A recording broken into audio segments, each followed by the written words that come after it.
Ko le peke ma hu whangate ngai whatap ko tau beu to tau whakea tō mei he whaleni. Ka tāma ke whakauko atu ai polokalama whakawike ai eikpare mia ko ia o tonga ko toke tā po hiwa tui one toa. Eikpare mia o tautari whiawhia koe i he hauani. Kai tupe mo ke whaatokanga whikau akanga tonu pe mangahi ka veinga o mahu inga. Mahu inga au pito ia ke whaihono wha maala ala. Ko hi koe kakai o whanua. E kei ke ngatai ka koe whatongia tauhi o e pureanga ke tokanga kina ai whanua whalo ko fua.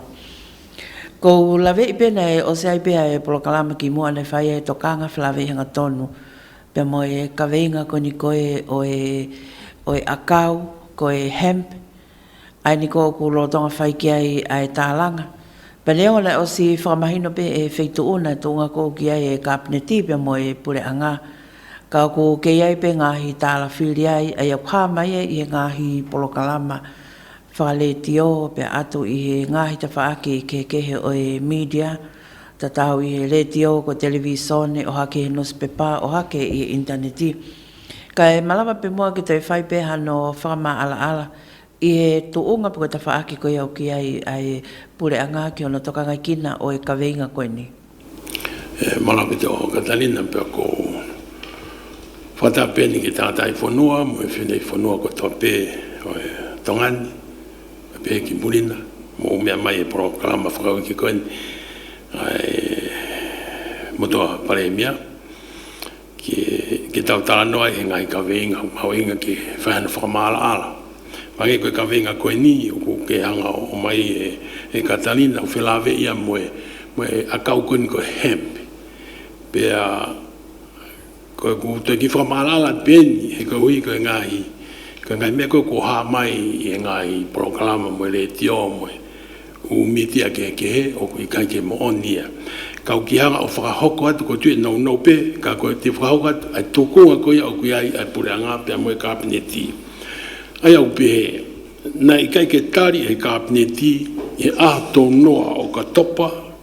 wā whetahiwa, ai ko mai nea koe ni ko osi. Ai whakotuu me he kautaha ko ia ko e Brown Group. Nei whai mai e au tā whitu o ka topa e wanoa tā iwa. Ke nau tō mo whakatupu ai a kau ko hemp i tongani. I e tau mua whakabusiness. Pea koe uhi ko e tutuni ko ia, nai whakangata i pe e ka apineti ke te kau ai pureanga ki hanoarea o e kawenga ko e ni. Ko ngai tutuni ko ni na whakahoko ia, hiri, ai mau e kapineti ai ripoti, me ene ki komiti sii, na e whakotu ke nau wakai ai kawenga maunga koe ni. Ko ripoti koe ne komiti sii, ai kapineti nana e toihanga o whakamanatu mai, ko hemi o tai whakalao ia i tongani. Manan toi whakatongai, ki he kapineti, e komiti, ai tūla vea ngō fua ko ia, ai ki palparema koe ni ke whaitoa kona tāpū, i hana toi whaka ngō fua, ai a kau koe ni ke tō i tongani. Pe koe ai, na tari lelei e kapineti, ai whakotu koe me komiti. Pe koe i e whenga maari e koe ni ko loto pe ke utoihanga o whamama whai atu, ki e kakai e whanua, o mo mea mai ke polokalama koe ni, i a tonu noa o ka topa o a whetahi wā. Koe ngai polokalama koe ni toi whai mai koe ki muini mai, o se a tonu noa o pehe o ke kau e pureanga i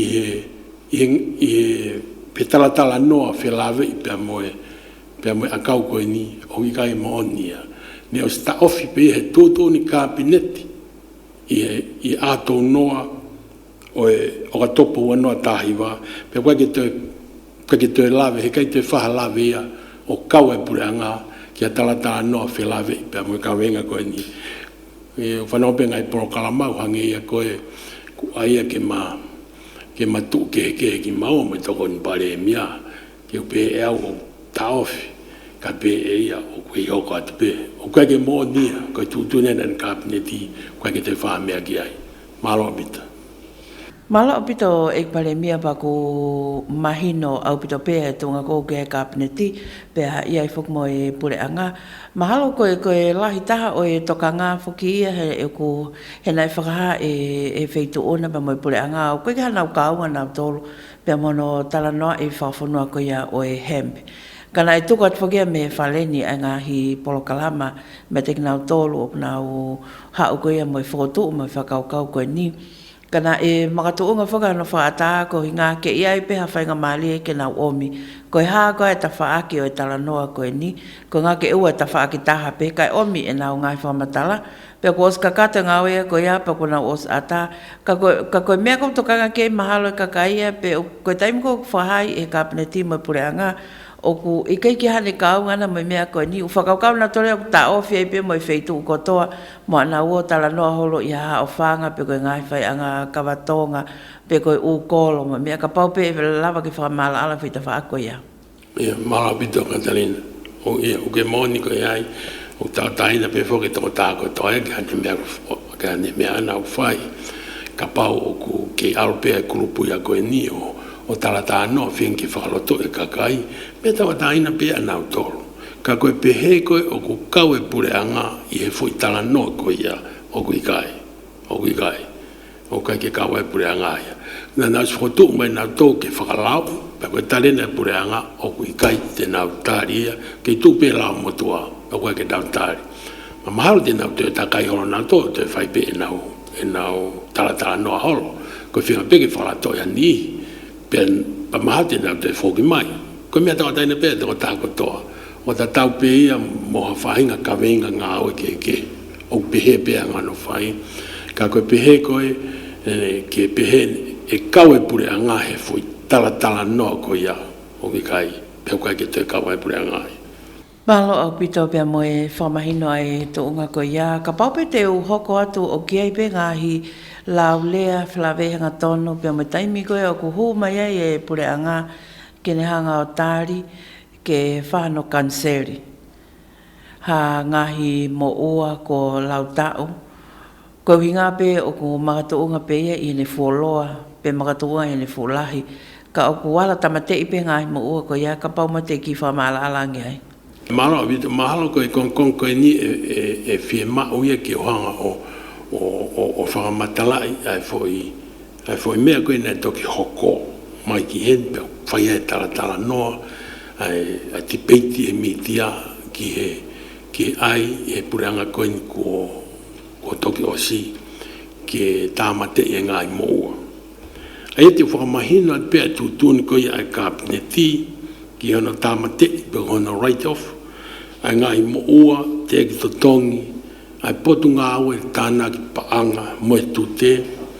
ai koe ngai moua koe ni nei whakahumai ki kapneti koe ngai moua e nei hoko i waha tau koe e wafe mawha ki wafe tāwha ai koe ngai moua ia e tai hongo furu hoko e fwoi tau koe hongo furu koe ai na nau pe o ku whiunga ai lahe pānga ko ia ne kore mai ki tāmati o ku i he tātā miliona tupu. Pea, kau whie whakamahino pe he ni, na e humai, na whakotu mai ke kapineti a tā whitu ko ia o siulai, o a whetā hiwa, ke toi whakafoki ai tūtu uni, aia nei whai ai aho tahaua ke tāmati a tawa o siulai, ke tāmate ai umo ua koe ni. Kono uhinga na toi na whaia koe whahume koe mo ua ke tāmate na whahumai he ek minister ko ia oe tānak pa anga humai mo e tute a ko ia. I na whahumai a tawa ko siulai. Pea toi au koe ke a tahafitu ko siulai, ai koe ke pia taha, Kabinet ko ia na te whakahumai e minister pa anga ko ia a ko ia ke te whakafoki ai tūtu uni ko ia e koe uhi na e kai ke whakahumai whakatatau ki he lao. Na winga pēne e kai ke i he kabineti e minister pa anga. Pai ene mau ko ia ai tūtu uni ko ia ne whai a tahaua o siulai. Pai ene wakai fone te ke kakato ai tūtu uni whakalao. pe ko ia ne te fotu ke kabineti ke te fra ke tamate tu tu ko ata hawa kai ne fotu ke kabineti ata fitu kabineti ko ia ke fa foki tu tu ni ko ia o ata hawa ke ko hui ka fra fo mai ai kore ko ke tamate ngai mo i fonga totonu aya kono o asia i kupu whātaha koia koe lao ke pure koia koe pānga pure anga koe whonga koe ka pau ai ha potu ngā aue o kunao whia mau ke tāmate ia ha mangahi mo ua pia kuna hangalewa o mai le waia mohono ngahi uhinga ki se kei tari paanga mo minista paanga pia koe minista paanga lewa o kune hanga koe o whakahu ki he kabineti ke tamate i hamo ua. Ka ko pau ke hanga he minista paanga ia o sivi whakalau te lau ai ngai uhinga ko ia o whotu mai hamo ua ke tamate pe o whakatatau ki he lau pe ku uhinga lelei pe kai. Ko no uhinga o mai ai ki he minista paanga pe paneto ke hanga lewa o whakahu ki he kabineti ke tamate pe kai tamate. Ka koe i manate e motuani koe hanga mahe ni ia po koe tradition ni ia. Ko ne mai pe e ukore pe he ia po hanga lewa e minista paanga ia o awe ke potunga e atita ke potunga koe atita seniale. Pe ko hao lewa e potunga e atita seniale ia o sivi. Whakalau te lau ai uhinga koe foi mo ua ko toa pepe na hoko e aho fiha bea nei hael toenga mo ua po ha uhinga korea ke tamate i pa so ska pan te report me ke minista banga pa sko ya me ko ke minista banga pe ko minista banga pe to ta tenanga o foto ke kabineti ke tamate pe ta tamate ya mo ua o kai ke te la vai ha to ta ke ha to minista ha ke tanta ik pare mia o ke no fatongi ya ona ko me ata ta ya minista banga o sanga e lao ia fotu kono fatongi ia ona ke danga fotu ke kabineti ke tamate i hamo ua o fatatau ke ngai uhinga ko ia pase lao o kulawai ke tamate hamo ua aia ne ya ko ke a tafitu patutune va kabineti a minista ko ia tanak tu hau tanaki panga hu mai mo tute ke nanga ave ai u fotu ko ia ki minista panga ke toki o mai he minista panga o si hono sivi ko ia ai fotu e mana tu ia mo tuani au ke ku o si mai aku ko ia me minista panga ne ke te foki mai e foi ko fitu ona na minista panga e le ton ke ula ko atu ke ko ia ka ku ka o pe pomba ka hawa be ke taimin i he wakai atu te ke te foki mai foi ai foi me ai ko ia ki fai hoko te ngā e mai ko mutu kua be ka toki o mai ka kono mo ni ko ke a ni te te foki mai me ko ia ia tonga ko tonga ka ko o si lava nei ke fai hanga au pe ko kamata ngā au ke ilo ko haka e uhinga o e tai lava ko hono totongi ngai mo ua ko ni pe ko amla ki tok fai ka hanga au ko hinga fokia koe o mai ai koe ke civil minister bang he koe blak feu ia ha me koe ke lava yo tanaki e feu ia ke feitu ko ia he ko na fatongia foki ke tanaki pa ka koe ke lava tanaki koe ha hon uhinga e ai pe hana uhinga lele hange koe ni ko ale motu ai koe na mo ai ki muri pe koe ke iloia pe koe fega no tuasila o se ni tau ia fia o i kai ke lava o te iloia sai kone ka o mai le vai ke independently ke sivi tau ataina i minsta panga pango lave une fa ave ke adia senere ke ne fai fatongia ko ia pa te ko mai pa te frahu ki kabineti pe ka pau foki na e ko mo ua o tokota ko tu unia e lao ku peng rapu ia he kai te lava to tongia o ka pau i te hakoloa ke whaiaki bea koe tahai na e winga pau ku pekia to tahai ko ia o kai peke ane te koloa ana e ko ume ko ia e fai hono sivi whalau te lau ke tonu ai ngai uhinga peto ave rewa ke mea ke tamate koe konga taha koe ai whangai business ia ke pe fo ke business tau taha ma ngai business ko ia koe kau taha ka poko ngai kau taha ko os veteki whakalao ia e wakai pe koe ai ko haina ne whai veteki pena ka panu ke ia ne e seti ne ave ha creme mo wa ke tota ko ya ene hanga ko fama po fralele pe ka pau ke vakai pe ke ai e setia e tota ko ya ha u kolo ya e ala pe ke fratau pe ki tai mi no right on right off mo wa ko ya ko ka ko pau ke fai u ngawe ko ya he potunga panga te mo potunga atita Wai me tai no ko mana tu ya gre vai ne tai min o mauinga ke tau mana tu ko whakau ko pe he i ko uhinga foki ta ka pai e au mo ua ta unima o tala he lao i ka ki te lava ia o totong was stated by e ka ki te lava ki ta e ki i whamawanga pa te totong mai to tako ia ka ui kai ke fufai ngo fua pe he ai foi whakau he ka pau e pehe ia te hola lo pe ki ta speta ni mai pe tam te to mo wa ta ko ke pehe ia o pehe ta pehe o ko mo wa mai ko wa hiki ko ni ba ke to tong ia te au ka ko ho e ku hiki sai mahina au ke mahina ka ai ko nove mai au ki ti se mau ke to yang e poeva to tong mai o mo wa pe ka ko ke to tong o si hiki pe mo wa ia mi a hon mi nove mo te ho kamata i be o si kaulenia no i December pa kapate ke te to yang Januari to hiki to Januari ka fai ngata o se ta ni ma ia he foi me ko ia he foi feta kai ko na sai pe la o ia ke me ke malu pe ke o e lava ta ia o ai pe ke holo pe ia pe o jang pe ia pe tamate no mo ana o se ta ni ma ta lo o ko maho inga o pita ik pale mia ta te fita ki mahina ko ia kakai o e fonua flave e ngatono pe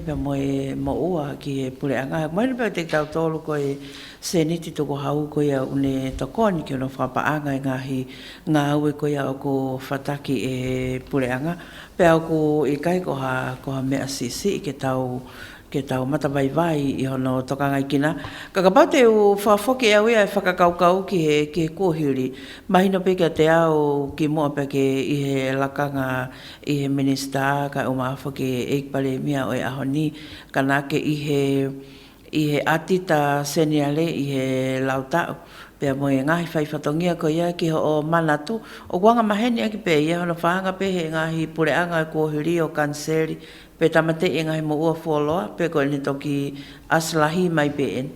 ke manatu ko me ni o hoko mau pe ai ko ni o ku pau ke fai nga hoe ke o ilo e kitai o ku te tonga ia feitu ko to fatongia daia o ke ki te vave kita ke right of amoa i he mea ko ia. U taimi ko ni na o ku atita senia reina tu tabe pena tu oua. Ka ne oange ko ia ko foi risia o sisi pe pa ku te se vabe pe pe no mea na ia. Hono ilo ia na no uhinga pe mea pa mono tamte i o ku vabe pe ia. I he o mai pe tente ke u to ilo e au ia na ia e pehe, na ia e tamate i mo ua he wafe taha no ua tano ku maus pureanga mautoro ka pau nau i he kabineti ha foi tamate ia mo ua pe nau sio ia tutuni kabineti na mimi fai pe e ke koe ni hange ka mea koe na ku fai koe ni ke mahino pe na e fou ngā pe kai i he mea ka kona mo ni o koe koe mea e nia o ku vave ke ata ke fatamate ya mo ai fo ke se wa ko hinga ni wa me ni ta ko me ia hange ko ni pe ku mate ha ka ta ha o ki fihi ange he fongo fu he lao ia ke kapate ata le sita au ke kautaha ko a te la pe le sita ke business ya api pe ko si ko me pe wale pe ku tamate e foi hingo api ya me o na o spai foi o mo na hoko e tinga ya ke ai foi hingo ko ya pe mo no mo pa hale ka kai ni o feinga ia ke ko mate foi hingo ko ya ke tamate e pe mono umo ua ia on ka lotonga ko foi se houta ia o ke no pe ya ko to ta tau be ia tet ko kai mea ko ia ko mea a ke ka sivi ke mahino ke ka mea pe hoko e ko umea ko ni ke e malama ia ke hoko ia kenga ek pare mea ko ngai mea ia ko hoko mau pe ia ngahi utau whanau mau pe ka koe mea o ko kai ko aku business ia ako koe business ia hoko Māori pe koe business ia ai whanau pe koe hingoa ia tangata eiki pe koe whine eiki kai osan ko ia ka pate tau hanga o te whasio atu koe whio i se kolo ta tau pe ai e whoki mai pe ke whawhoi tui pe mai ngai whatongia mahina pe koe ngai whonga wha business hono right off pe koe no cancel pe koe no tamteiha mo ua he ku mahina pe kia ke kau business ia koe ke ngata ine whakauri pepa kau ku whakahela pa ku whakakaukau ai pe potunga au e po ke kau tahai koe ke tawanga tato tamtei mo right off ka pau e taki mai ke tunga ko koe pure anga ke whainga tuunga ke whai pe ai whenga a ki mok nau tolo o ku anau tolo ngai mo ua wholoa pe ni ko ngahi ku o mahino o koe ngahi totonga ko ngahi totong tau te ai e mahino pe whoki ki he tānak tuku hau koe ke totonga atu e ai CD mo me ahe ni hiri whaki mai hiri whaki pa ko accumulate pe ko tuuna e o alo ka koe pe whainga malia ke kore me ngai kau taha ke wavy pe to o ate tau te ai ko ngai mea ko ia fai ko to e maha tau pene sio ai potunga au e tanak paanga humai ko ngana pa fea e ave ko ki he ka pate na fetau lake na assessment ni ko fai ngofua le right over ka ko ngai uhinga le pe he ia o tala noai ka ko fonga ku pau pe ke fonga mai ki mahino pe na te ave ki minister panga ya pau ne pe ke mai ke atita ai ko ngai fonga mai nia o sange o lava pe o tamate ke te tala noa folo ai hata o te pe ina te fai pe kita winga pe fakai kita pe ko me ke e ka venga ko fai no tala noa I le ngona na e totoni kabineti ke whai hono kanseri pe tamate i ngahi mo ua pe a ika ke ngata whoki ai kana ke to e tokanga pe ki ai ki he whaunga to tonu hono whakahoka whatongia ko ia pe a koe ni ko pena ika pena te whawhoki e kabineti ane totoni ko ia ka hale me mea hoko ke ngahi mo ua ko ia ko hanga o e pure anga whai ki ai e tau wakai atu ke kahau ka pau ko ngai mea ko ia o ku totonu e whakaukau ko ia e potunga au e panga o mai. Totonu ke whai mona o mai e nau tō ia ki e potunga au e panga ke whai mo whai hanga au e ki ai. Ka ngai ko lawa kani ane nai e ke mahina ko na aku ia te ke ki te whoki mai e whai pepa ko ia. Ka ko pau ko mea ai, totonu whai mo mai ke whai mo ai e ke toa te ngai hingo ai e kai peke te lawa ia o totongi mai. Mo holo. Kai ke tu whaka me ai pe e rekoti o whauri pepa i pe anga koe lau. Malo pito ek pare mea ko e whaosi pe te ama toi mea ke whia mea ki ai o tatau pe i he ngo kawenga ko whai kai tala noa. Peko toi mea ke he pe ia ke kakai o e whanua. Malo pito malo mea whaosi pe te ulawe ki ai ko whamalo pe i mo mea mai ke programa e tata ki pare mea kai ko whenga ma pe ka ngai mea ko pehe o mau inga ki whamalala ke kakai wharufua o ko whakau mai i e porokalama pea e te uwhi loto whia maari au pito ka pa wāngai i siu o mau mea mai o mau inga ka tu mau tolu kau te kei ke whai halawe atu ki ai pea mau whetu taki mai ka uhi ke whenga ke lawa on whamadala atu ki ai ki mau tolu koe pe e tau porokalama i ia ni malo pita. Ko e kakato ia o e polokalama ke wike ni pe mo e ki pare miato ke tāpo hiwa tu ane toa. Whakatawanga pēna e au tāki le lei atu, pe ki ngai ka venga ko whai bea whainga ke e whama ala ala to hange ko ene mea. Kai malo mo mea mai te whawhea tai pe i e taim ta tau e wike ka au ka mo mea.